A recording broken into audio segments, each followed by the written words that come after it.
Hello, ladies and gentlemen, and welcome to another episode of the 286 Project.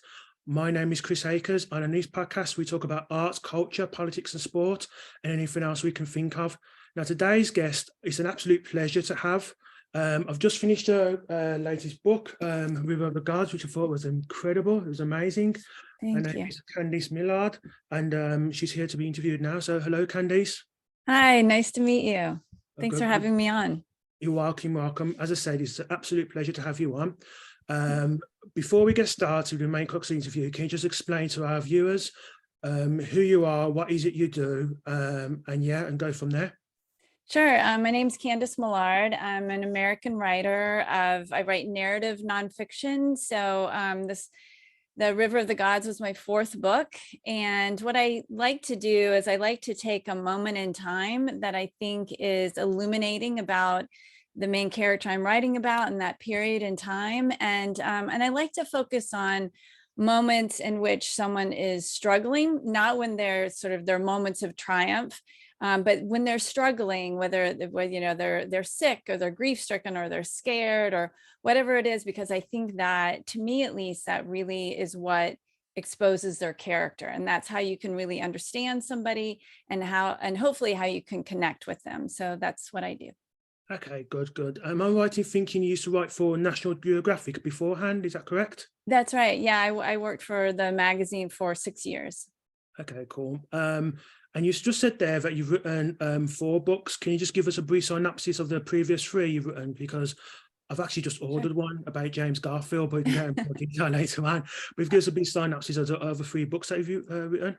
Yeah, terrific. My first one was called The River of Doubt. It's about a different river. It's about a trip that Theodore Roosevelt took down an unmapped river in the Amazon in 1914. So it was after his active political career, and he had been humiliated. He had actually lost his attempt to win a third term in the White House. And so he went to South America to go on a collecting trip and a speaking tour, but they told him about that they had found the headwaters of this river and they had no idea where it went. And so, being Theodore Roosevelt, even though he was completely unprepared, he went down this river and 3 men died on this trip. Roosevelt nearly took his own life. So it's this extraordinary story of survival, but really, one of our greatest presidents sort of grappling with who he is and who he was at that time.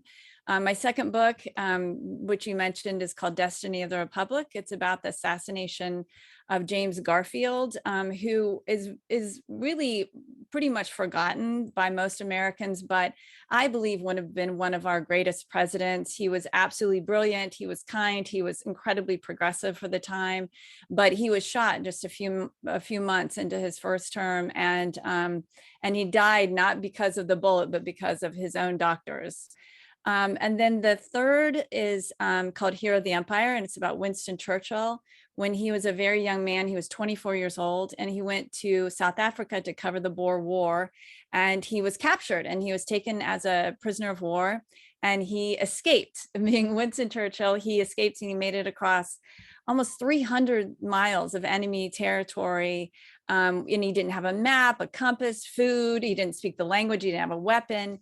And he became a hero to his fellow countrymen at that time. And that's really what launched his political career. Okay, cool. I actually watched an interview that you did, I think a couple of weeks ago. You talked a lot about James Garfield. Yes. And I found it fascinating because I'd never heard of the president before. And you said, you just described him as a hero. What is it about him that, well, Churchill's hero, but why is it about him that made you think that he could have been a great president, Garfield in particular? Right. So Garfield was incredibly poor. He was our last president to be born in a log cabin. He didn't have shoes until he was 4 years old. His father died before he was 2. But he was so brilliant that his mother and his brother scraped together enough money to help send him to college, but he still had to. So his freshman year in college, he was a janitor and a carpenter to try to help pay for his tuition. by his second year, when he's still just a sophomore in college, he was made a professor of literature, mathematics, and ancient languages. He became the president of the university before by the time he was 26 years old. He was an incredible classicist. He knew the entire Aeneid by heart in Latin. While he was in Congress, he wrote an original proof of the Pythagorean theorem. So he was just off the charts brilliant, but he was also, like I said, incredibly kind. I mean, he had a heart to match his mind. So he hid a runaway slave. He was instrumental in bringing about Black suffrage. He was a hero for the Union Army in the Civil War. When he gave his inaugural address, Frederick Douglass was standing next to him on the Eastern Portico. So he was this really extraordinary person who I think would have brought so much necessary change so much earlier to our country. I mean, that sounds like an incredible story. And I mean, it really does. And I'm so glad I've ordered it. I'm going to receive it. Thank you so much.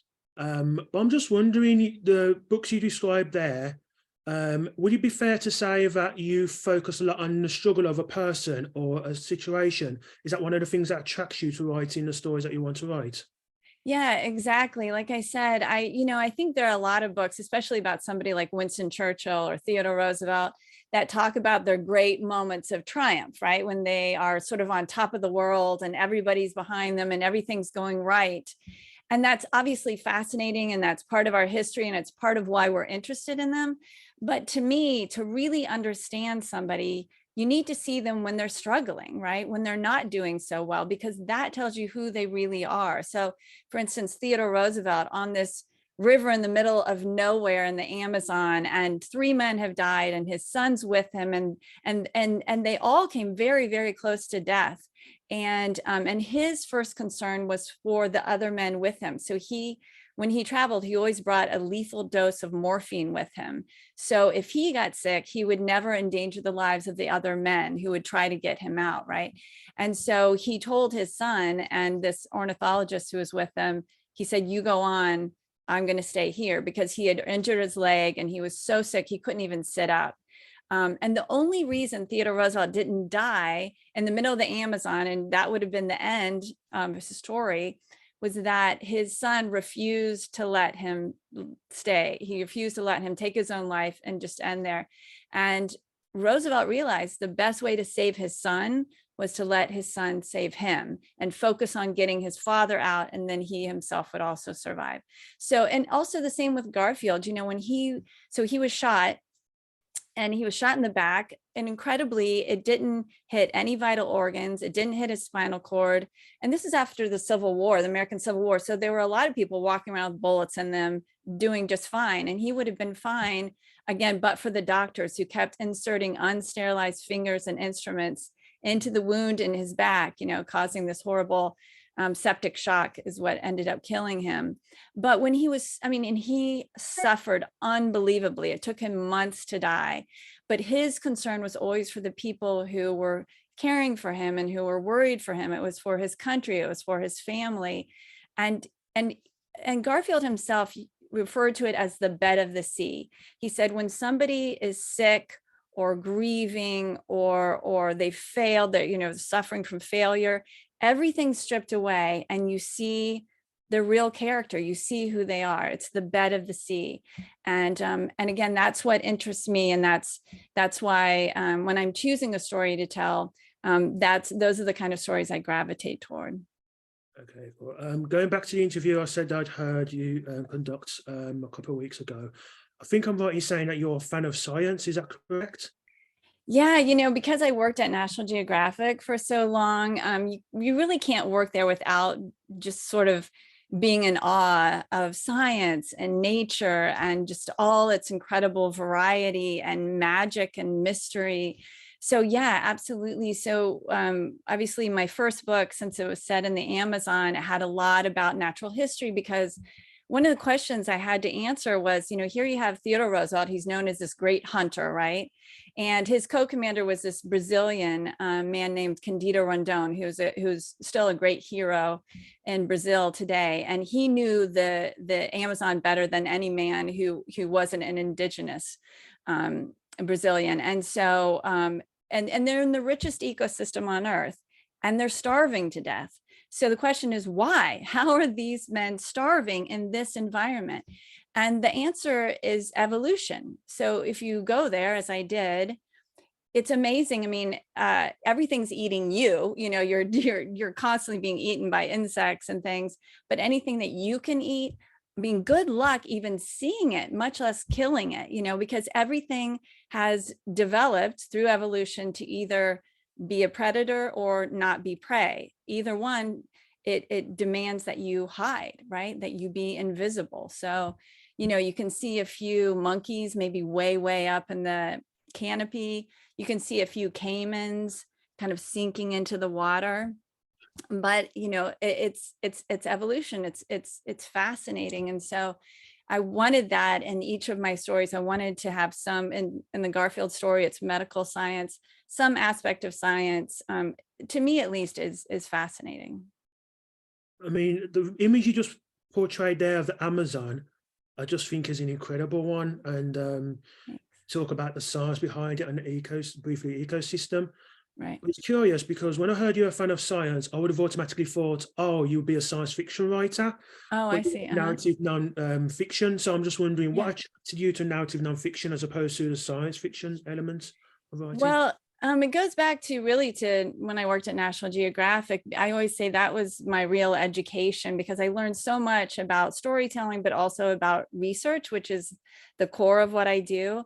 And so to me, and I love fiction, I read a lot of fiction, but to me, there are so many real stories that are just so fascinating and so unbelievable. I mean, many of the books that I've written, the stories that I've told, if somebody wrote them in a novel, you wouldn't believe it. And you would say, that's ridiculous. You know, that would never happen.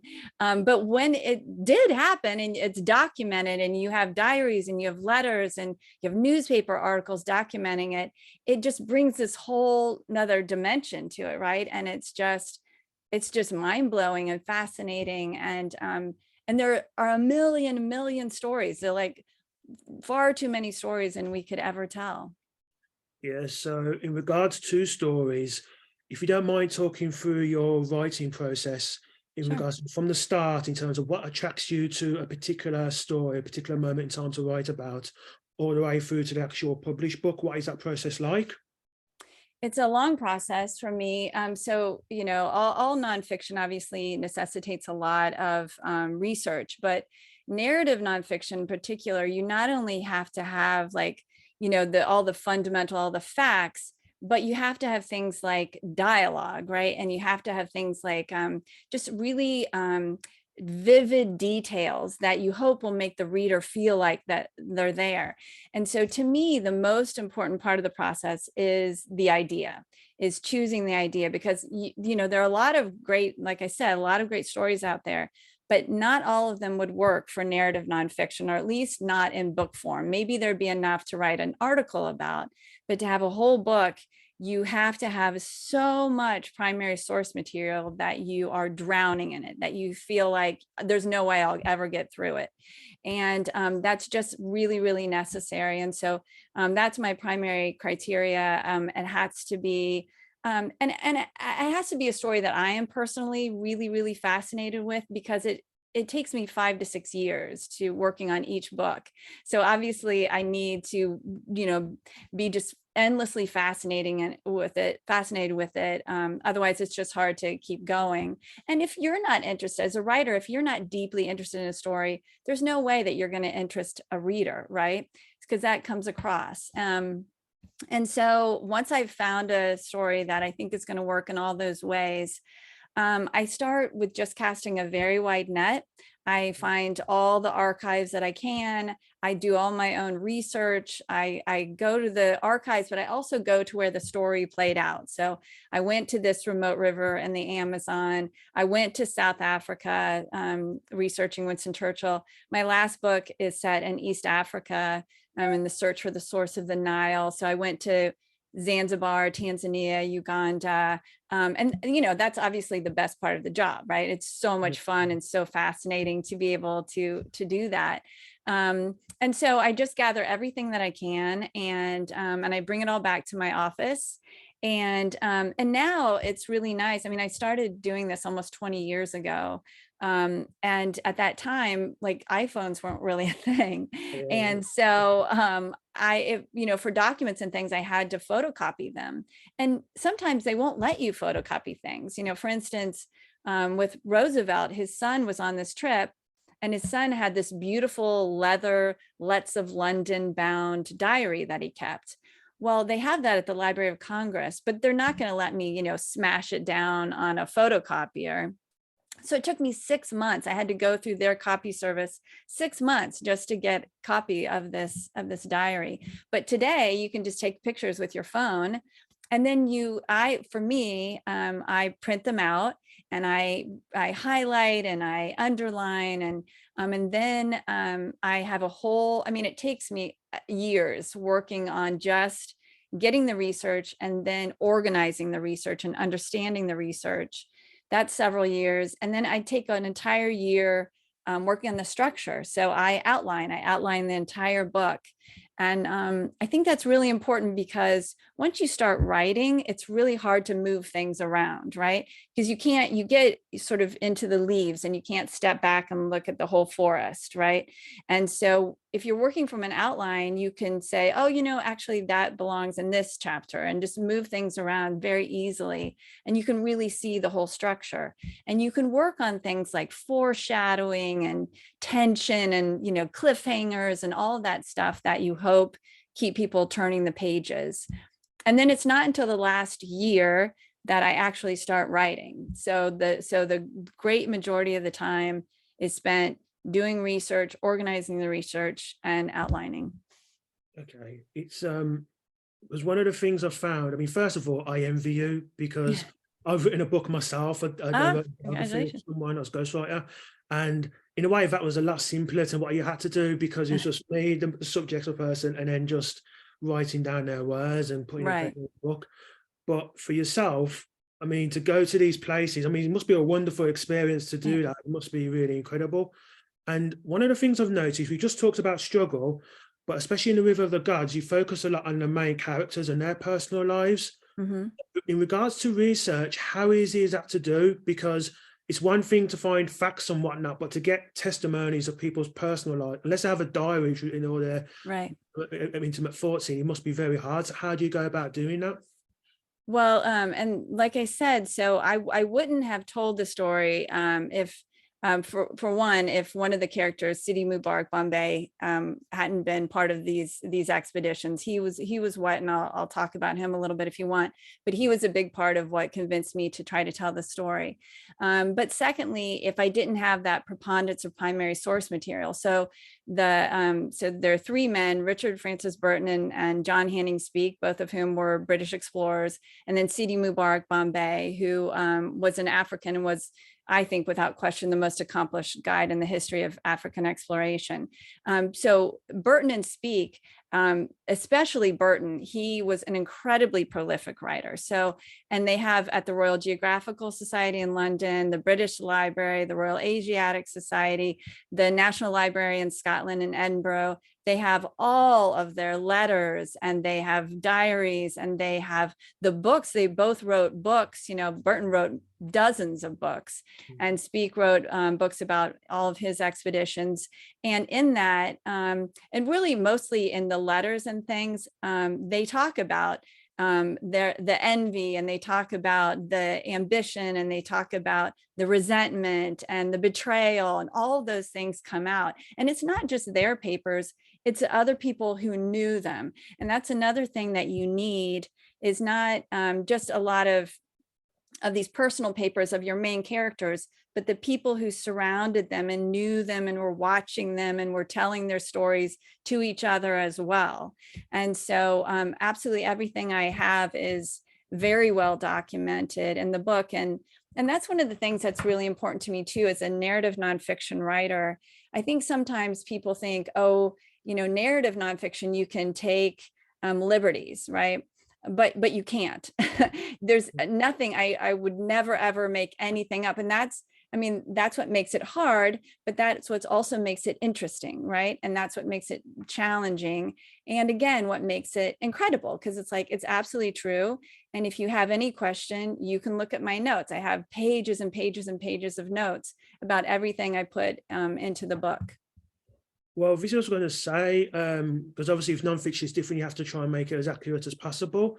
Yeah. And I wanted to talk to you about legacy as well, because I imagine when you go into these places to do research, obviously for your own self, you want to get as accurate as possible and make sure they're seen in the correct light.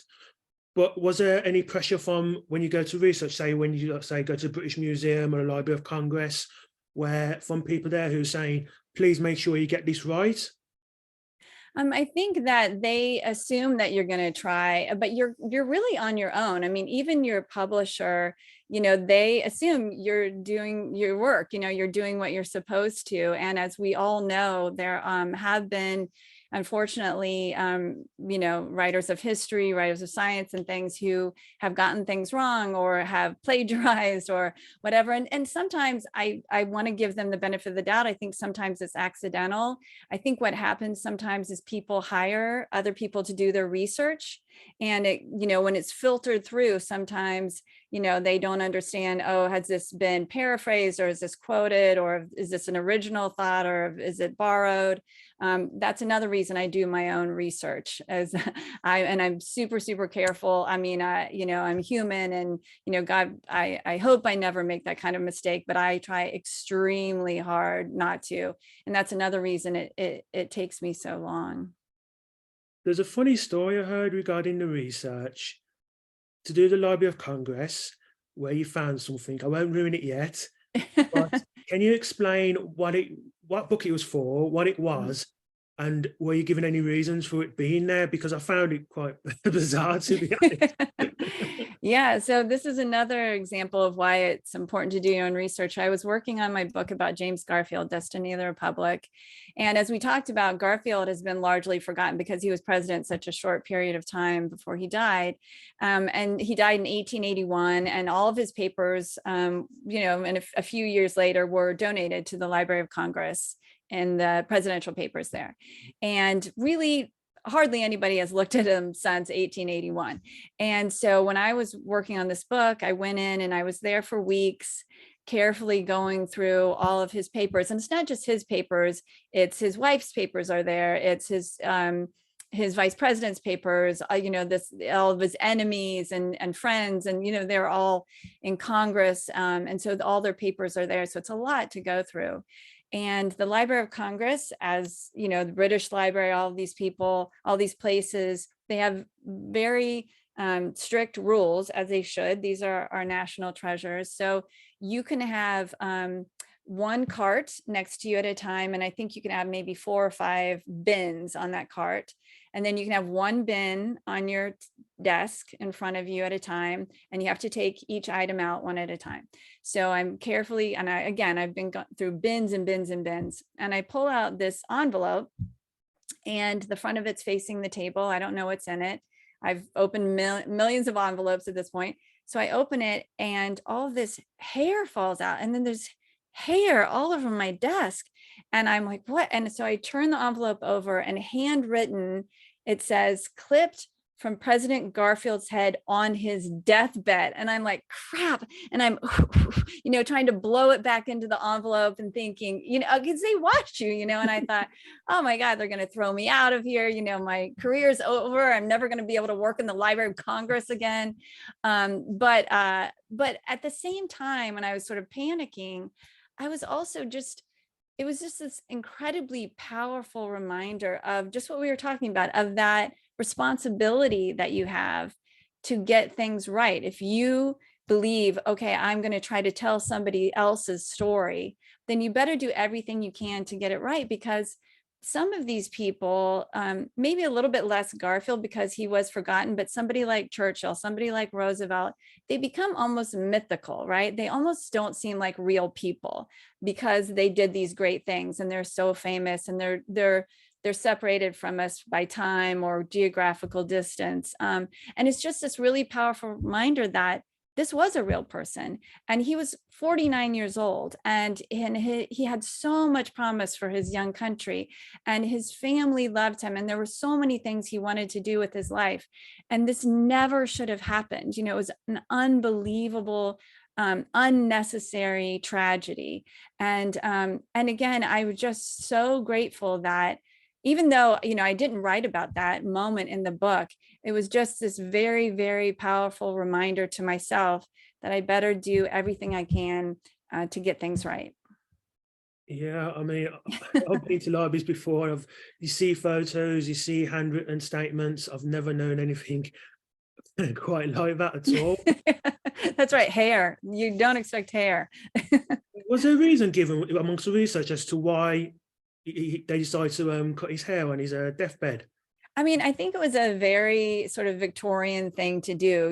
They would keep hair in lockets. It was just sort of a memory, keeping a bit of that person that you've lost. And why, it just ended up staying in this envelope, I have no idea. Gosh, incredible. Actually, I'm planning to write more books. I don't want to see anything like that. That'd be weird. But speaking of another credible person, Sidi Mubarak Bombay, I've read a lot of books in my time. I've read a lot of non-fiction, and he's one of the most striking characters. I say characters as though he's made up. He's not. One of the most striking people I've ever read about. Can you just explain who he is, where he came from? Because he actually came from a really low point, and then to rise up, and especially when you describe what happened, he seems to be the one person that actually grew stronger as a result of what happened. Right. So I'll tell you a little bit about him and why he was important to me, and really important. And as I said, the main reason I decided to write this book. So Sidi Mubarak Bombay what had been kidnapped from his village when he was just a child. He lived in East Africa in a small village, and he had been kidnapped, and he had been dragged to the coast of East Africa, taken to Zanzibar, where he had been sold for cloth. And then he had been put on a ship and taken to Western India, where he was enslaved for about 20 years. When the man who owned him died, he was given his freedom, and he made his way back to East Africa. And that's where he met Burton and Speke. And again, Burton and Speke were these British explorers, and they were hoping to solve this ages-old mystery. Nobody knew what the source of the Nile was, and so and people have been searching for it for millennia. And just never could find it. It was deep in, I'm sorry, should I start again, or are we still recording? No, okay, carry on. My daughter just came home from school. Anyway, so it had been this ages old mystery. I mean, Egyptian kings, ancient philosophers had wondered, where does the longest, most storied river in the world begin, right? I mean, this is a river that gave birth to one of our richest and most ancient civilizations, Egypt. So nobody knew where it began. So the Royal Geographical Society decides to send these two men to East Africa to try to find it. And they go there, and as all explorers did, they would go to Zanzibar, right? And they would try to hire guides, and they would try to hire porters, because, I mean, obviously, I mean, it goes without saying today, but at the time, they tried to hide the fact that there was no way that these explorers would get anywhere without the people who live there. I mean, it's sort of common sense, right? Like, they don't know where they're going. They don't know how to survive there. They don't know anything about the diseases. They don't know anything about getting food, getting water. They don't know the languages. So they would have to hire these guides. So they were hiring all the people they could. They would hire like hundreds of people, and they meet Sidi Mubarak Bombay. And right away, they knew they needed to have him on their team. Nobody else. I mean, these are British explorers, right? They're not impressed by anybody else. They think they're the top of the world, right? But they were both incredibly impressed with Sidi Mubarak Bombay. And one of the reasons, I mean, he spoke several languages. He was incredibly hardworking. He was honest. He was loyal. He was brave. But one of the most extraordinary things to me about Bombay is that coming out of this unbelievable tragedy, I mean, as a child, he lost everything. He lost his family, he lost his home, he lost his name, and he was enslaved for 20 years. And he came out of that tragedy not with bitterness, but with this incredible kindness. He was always doing things for other people, right? He would do anything for somebody else. He was thoughtful, he was funny, he was always cheerful.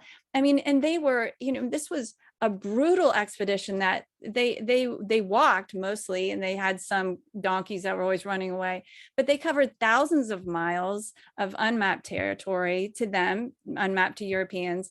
They were starving, they were sick, several of them died along the way. It took them years, and he was always there. He was always the one that they could depend on. And in the end, what's most extraordinary, many of the things, as you said, that's so extraordinary about him is that, so he was the first to take them. They became the first Europeans to reach Lake Tanganyika with Bombay. And then Speke and Bombay went to the Nyanza, which Speke then, named for a British queen, this African lake, the largest lake in Africa, and which is the primary source of the Nile. That was Bombay. And then Speke came back with James Grant, and they went again to the Nyanza. And then Henry Morton Stanley came looking for David Livingstone, Dr. Livingstone, I presume. That was Bombay taking him back to Lake Tanganyika, and that's where he found him, on the banks of Lake Tanganyika. And then with Verney Leavitt Cameron, they became the first to cross the entire continent from east to west, coast to coast. So obviously, just this extraordinary explorer in his own right. And so many British expeditions owe him so much. But I'll tell you, I worked at National Geographic for 6 years. We were always telling stories about Africa. We were always telling stories about exploration, and I had never heard his name. Why do you think that is? Because for someone who's so prominent in certainly British history, obviously that's living, I presume, and whatnot, until I read your book, I'd never heard of the person. So even amongst, say, fellow explorers, I don't think, I'm not an explorer myself, but I don't think his name is bandied about. So is there any reason for that? Like, why would National Geographic not mention his name? Because it seems so integral, not just to your story in the Nile, but to other parts of Africa as well. Yeah, I mean, I think it's what we know to some degree, and I hope that we're moving in the right direction. I think that all the stories, it's what Winston Churchill used to say, that history will be kind to me because I'm going to write it. And so these explorers, there were especially the kind of gentleman explorers, the armchair explorers, like people who had never left England, but like to tell you all about Africa, right? And so they didn't ever value what they considered to be sort of the, local informants, quote unquote. And so these explorers would go to Africa or, to Australia or wherever they were exploring, and they would immediately try to find people like Sidi Mubarak Bombay, try to find guides, and they knew that they were relying completely on them, not just to keep them alive, but for information. But when they would then write it, they would, shut them out. I found this, I discovered this, right? And so they didn't want them to be part of the story. And so it's only, and they would talk, I mean, fortunately, Burton wrote about Bombay. Speke wrote quite a bit about Bombay, because besides Burton, Speke was the only, Bombay was the only person Speke could speak with, because Speke had been in India for a while and had picked up a little bit of Hindi, and Bombay spoke it. Now, Burton spoke 25 different languages, so he could speak Swahili, he could speak Arabic, he could talk to everybody. But Speke really became very, very close to Bombay and really relied on him. And so he at least took the time to ask him about his childhood, ask him about what happened to him. And so because of that, we have a little bit of Bombay's background. And then, Verney Leavitt Cameron wrote about him, Henry Morton Stanley wrote about him, David Livingstone wrote about him. So not a lot, but it gave us enough. We know what he did. And I will say the Royal Geographical Society has tried more recently, and they've put on exhibits about guides. And so if you go there, you can get more information. I'm certainly not the first person to write about him, but it was really, like I said, I wouldn't have written the book without him. he was very, very important to me. I didn't want to write about British explorers going in and quote unquote discovering a place where, you know, I mean, millions of people have lived for hundreds of thousands of years. But I did want to try, to the extent that I could, to try to tell Bombay's story. It's interesting because obviously now we can go to different countries by plane, and obviously you still climb mountains. But one of the things you capture so well in the book, and what I don't think a lot of people comprehend if they'd heard this on the TV or whatnot, is they didn't have any of this technology. They couldn't just hop on the plane and go, oh, okay, we'll carry our equipment and land. Right. And I think what you do really well is capture the journey, the absolute slog, because we're talking months. I mean, especially with Burton and his wife, how devoted his wife was to him, like the fact they was taking, what, nearly a year before they get to Africa and back. I mean, I just think it's incredible how you capture that and how you make that so vivid as well. Thank you very much. And part of that is, like I said, just being able to go there, which is just such a gift. I mean, I don't know, have you been to that part to East Africa, or have you been to Zanzibar? No, I haven't. I'm planning to go to Ghana soon. Oh, good. Yeah, wonderful. I mean, yeah, I haven't been to Ghana, but I've been to Ethiopia, and so I've been just been really lucky to be able to go to East Africa a few times, and it's just one of the most magical places on earth, you know. And you go to, especially Zanzibar, I mean, it's every color, every smell, every sound, you know, it's just this incredibly rich culture and rich place, and you really can go back in time, and then you know, going into the mainland East Africa and traveling all the way, you know, west to Lake Tanganyika. You know, obviously things have changed, but you can to some extent see it, and you can understand. Again, I'm on a plane, I have a satellite phone, you know, I have GPS, I have all these things that they obviously didn't. I have maps that I can understand.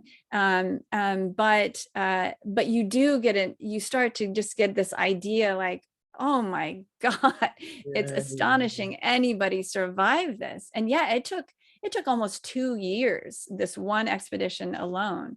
And yeah, just really, really difficult. And, you know, just horrible diseases and things. So yeah, it was rough. It wasn't easy.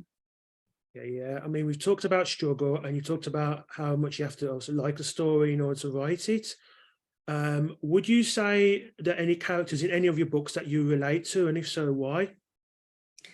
That's really interesting. I mean, I think that is another reason I like to talk about struggle, because I think we can all relate to some degree. So I always think about, for instance, Winston Churchill. So, you know, I'm an American woman who grew up in a little blue collar town in the middle of the United States, right? I have no connection, you would think, with Winston Churchill. I mean, his life, you know, he was literally born in a palace, right? And you know, I mean, just a completely different upbringing, and, you know, way before me. But he experienced loss, and he experienced fear, and he experienced, you know, I mean, so his story, so he was in this POW camp in Pretoria, right? And again, like I said, so he ends up escaping, but he didn't plan this escape. These two men he was in the camp with, they planned it. And they didn't even want to take him with them, right? They didn't, because he was already famous. He was from a famous family. So he knew the Boers would go search for him, and he wasn't in great shape. So they didn't think that he could keep up. And he just was a blabbermouth, right? They're like, you're going to tell everybody, you know, our plan, and then they're going to find out, and it's going to be, so we don't want to take you. But he kind of guilted them into it. And so they have all the supplies, they have the maps, they had, one of the guys spoke the language, but Churchill ends up being the only one who can get over the fence. So he gets over, but then the guards start watching and the other guys can't get over. So he has to, again, make it across almost 300 miles of enemy territory. And what's fascinating is that again, he turned 25 years old in this POW camp. So I don't know what you were like at 25, but I was just like completely clueless, right? I didn't know, not only did I not know like how I was going to do what I wanted to do, I didn't know what I wanted to do. I didn't know what I wanted to be, but he did, right? He had this plan for his life.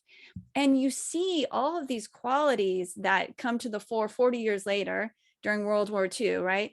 All these same qualities you see in this very young man. So he was clever, he was brave, he was resourceful, he was determined. I mean, he was incredibly egotistical, and he got on everybody's last nerve, but in a way that kind of made it possible for him to survive as well. And so I think that we can all, even as different as we are, that's kind of the magic again of travel and of reading, right? So you can see yourself in somebody who from the outside might seem very different. Maybe they speak a different language, or they eat a different kind of food, or they live in a different part of the world, but essentially we all kind of want the same things. We all have the same fears. We all have very similar sort of hopes and dreams for ourselves and our children. And so you do see those connections. And that's what I love to find myself as a reader and as a writer, and what I really hope to bring to people who read my books. Yeah, I mean, I completely agree with you. Like, and I've said this to other people before, when it comes to writing, people are surprised that the one writer I focused on and was a big fan of was actually Charles Bukowski, because I'm Really? actually physically I'm nothing like Bukowski. Like, he was a Yeah. heavy drinker, smoker. I don't drink and I don't smoke as well. I look nothing like him. But I said him being a writer, especially because he was writing for a long time, but it wasn't until I think he was like 48, 49 before he really started to make it. And so Right. the elements there that I can make. And I just wonder, with the human condition in fiction as a whole, is some of that's becoming a little bit lost. That we said Yes. moving behind the mirage you possess, that Right. actually that there's certain things that we not, regardless of who you are, that we can always relate to. Like, hence why someone like William Shakespeare is so popular, because Right. even Right. his on there's so many of his stories are still relatable today. Yes, exactly. I was just reading some Mark Twain book, and I was like, oh yeah, I mean, it just seems like it could have been written today. I mean, it just seems so modern, and that's the sign, you're right, that's why there are these classics, right, that we can still connect with. And that's why, yeah, these stories mean so much to us, because we can see ourselves in these people who might outwardly seem very different. And even from a sort of, as you say, William Shakespeare, a great distance in time too, but it's still the same, it's just humanity. Yeah, indeed. We've talked about writers. Who are your favorite writers growing up, and are there any writers in the present day that inspire you? Oh, absolutely. So I don't know, growing up, I read a lot of different things. And I read a lot of like just the normal kids books and things, but I'll tell you one story from my childhood. So as I said, I grew up in this little blue collar town in Ohio. But I always loved to read, and I'm fortunate that my parents loved to read, and we had this great library in our town, and we would always walk there together. And it was like kind of the big thing to do on the weekend. We would all get our books. I have three sisters. And one day I went into the library, and there was this little rack there. It was just sort of a freestanding little revolving rack. And it had a sign up there, and it said it was free. So it was basically, these are books that you can keep. They were getting rid of them, or for whatever reason, and you could take them home. And I asked my mom if I could pick one out, and she said, sure. But the books were not, I was probably maybe 10 years old, and these were adult books. These were not kids' books. So I didn't know. And I just looking at the book, and I found this one book that I liked the title and I liked the cover. So I picked it out and I brought it with me. And it was I Know Why the Caged Bird Sings by Maya Angelou. And I didn't know who she was. And Yeah. I had never heard of this book. But I started reading it, and I still have that book. And I'm 55 years old, and I've moved many times, but I've kept it all these years, because for me, it was the first time that I realized that a book can be more than just educational. It can be more than, entertaining. it can move you, right? And it can, again, it can connect you. And it was the first time I understood the meaning of literature. Like, oh, that's what literature is. It moves you, and it sort of raises your understanding, right? And it you know, it stays with you. And sometimes it's scary. I mean, I don't know if you've read I Know Why the Caged Bird Sings, but there's some really, really difficult moments in that or very hard and very confusing, especially for a child. And obviously I've read it again as an adult several times. But it was just so, I mean, unbelievably beautifully written, and so raw and so honest. And so that, you know, will always be one of my favorite books. And it, even the physical book itself, you know, the story itself, but this physical book that I chose unknowingly as a child is very, very precious to me. And again, it's that connection that I, you know, will always be grateful for. And then, so today, you know, as a narrative nonfiction writer, I read a lot of narrative nonfiction writers. So Eric Larson's one of my favorites. Laura Hillenbrand, Annette Gordon-Reed, Isabel Wilkerson. I'm trying to, I mean, they're just, you know, Barbara Tuchman. Anyway, just like I could go on and on and on. But yeah, I'm just so lucky. There are so many really great writers. And like I said, I do read a lot of fiction. Ian McEwan, I love his works. Anyway, I always kind of blank out like, who do I love? Many, many, many writers when I'm asked. But yeah, that my kids make fun of me because I literally have no hobbies. I just like to read. Like I'm hopeless with crafts or anything like that. If I'm given a free moment, I'm picking up a book. Oh, incredible. That's really nice to hear. I'm just wondering, in terms of writing about history, before we get on to what you're going to be writing about next, is there any period in history that you would like to write about? Be it and if it's, say, a very popular period in history, so say, for example, the Second World War, how would you write about that? Because that's a subject which has been written about countless times. Right. So the first part of that is there any period of history which you would like to write about? And secondly, if there's a more popular, if it's like a popular period of history, how would you go about writing that? Would you focus on one person? Like, how would you do it?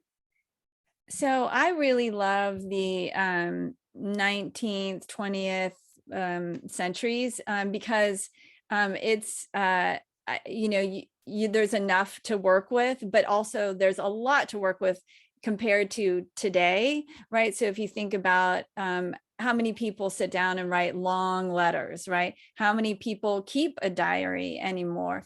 Even newspaper articles, they're not sort of as rich and colorful and multifaceted, I don't think, as they were as sort of in the Victorian, Edwardian eras. So all my books have been kind of in that realm, and I kind of want to stay in that realm just because I've been so spoiled with the amount of primary source material that I can work with. I just love it.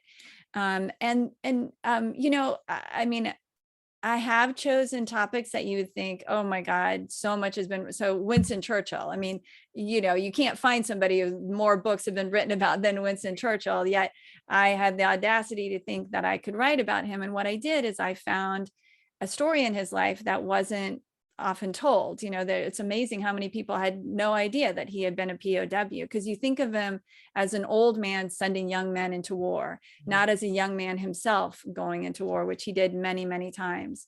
So what I try to do, again, I try to find a story that's been kind of overlooked for whatever reason, but is important not just to that person's life, but to the broader picture, right? Something that you can put on a larger canvas. So with Winston Churchill, with the Boer War, that was the beginning of modern warfare. It was not only the launching of his political career, but it was the beginning of modern warfare. And so there was really a lot to say, at least I believe. So that's always been sort of my approach, is try to find something that's been kind of forgotten or overlooked, but something that, to me at least, is important. Do you think one of the problems, and I know it's difficult because we don't know how these figures are like going to be like 10, 20, 30 years time, But do you think it may be slightly more difficult to write about them in the sense of, as you say, way back when, there were letters, there were diaries that these people kept, so there's a bit of mystique. They didn't say every thought on social media. And I'm just wondering, do you think that'll be part of the problem writing about historical events today? Because you've got 24-hour news, you've got social media, a lot of the mystique's gone. So you might be able to write for people who aren't alive then, but essentially you know everything already. I do think it's going to be a challenge for historians and writers of history in the future because, you know, like I said, not many people write long, thoughtful letters. I mean, Theodore Roosevelt, he was 60 years old when he died, and he packed so much into his life, and he was president for almost 2 terms. But he still wrote so many letters to his children. He was like, "Oh, I watched your football game. Oh, I'm concerned about your grades." I mean, he was like, I don't know how he must have never slept.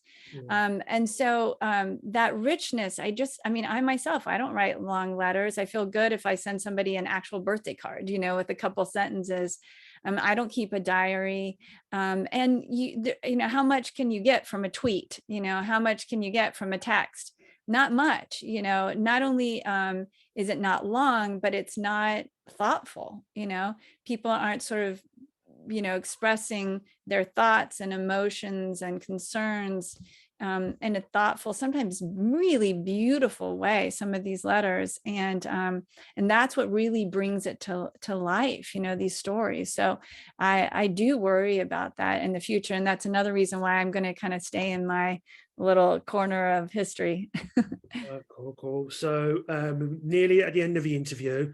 So basically, what are you working on next? Because from what I heard, it's to do with a particular country in Northern Europe. Would that be accurate? Yes, it is. Yeah. And so I'm writing about, it's set during World War I in occupied Belgium. And it's about this network of sort of everyday people that develops. It's a British nurse, it's a Belgian architect, a French school teacher, a prince and princess brother and sister, a miner, a priest. All these people come together to try to hide, or who start hiding Allied soldiers in occupied Belgium, and then helping them to escape through the border with the Netherlands until they're betrayed. They're all betrayed by a Frenchman, and the Germans arrest them all. They end up arresting about 39 of them.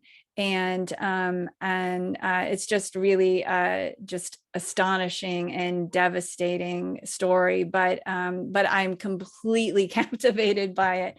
And I just got started doing the research, and I've just started planning my trip to Belgium, England, and France, and maybe a little bit in Germany if I can get time to get over there as well, to begin the archival research. Yeah. All right, cool. Well, I have to say, as one person who's written a book and is planning to write many more, it's been an absolute pleasure talking to you. It's been so inspiring. And again, I can't thank you enough for doing this interview. Thank you so much. That means so much to me. And I would love to know more about your book and your work in the future. So I'm gonna order a copy of your book right now. And I hope you'll stay in touch and let me know how things go. And it's been an honor to be on your podcast. Thank you for inviting me. I will do. Just quickly, where can people find your work? So anywhere books are sold. So at least in the United States, most bookstores will have them. Amazon, Barnes and Noble, and then I have my own website, which is Candicemillard.com. Okay, cool. I will leave a link to the website in the description. Thank you. Again, thank you so much, and all the very best. My great pleasure. Thank you. So nice meeting you. Good. Take care. All right. Thank you, Chris. Thank you.